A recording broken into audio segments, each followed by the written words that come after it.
पुढची आणखीन एक महत्त्वाची मोठी बातमी बघूया। रणजितसिंह मोहिते पाटील भाजप कॅम्पमध्ये कायम असल्याचं दिसतंय।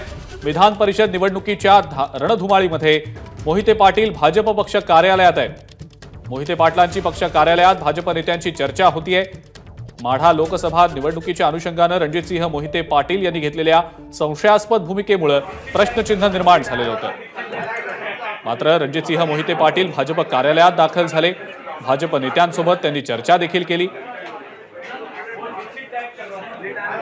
अधिक अपडेट या संदर्भातली आपण जाणून घेणार आहोत। सुशांत सावंत आपले प्रतिनिधी आपल्या सोबत आहेत सध्या।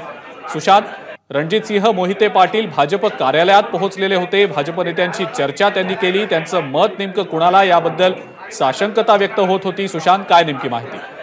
आपण जर बघितलं असेल तर माढा लोकसभा निवडणुकीच्या वेळी रणजितसिंह मोहिते पाटील यांच्याबाबत एक संशयाची भूमिका जी आहे ती कुठेतरी खासगीत बोलली जात होती।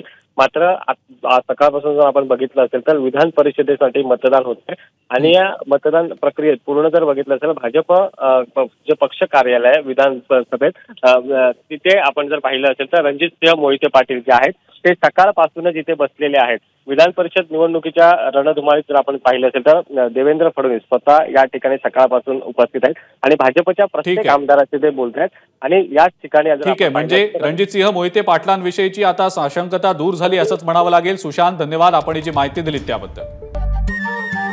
नमस्कार। मन सुद्धा तुझं ही वेगळ्याच प्रकारची मालिका तुम्हा सगळ्यांना खूप आवडली होती। याचा दुसरा सीझन कधी येणार अशी विचारणा झाली। प्रतीक्षा संपली आहे मित्रांनो। येतोय मन सुद्धा तुझाचा दुसरा सीझन। होई मन सुद्धा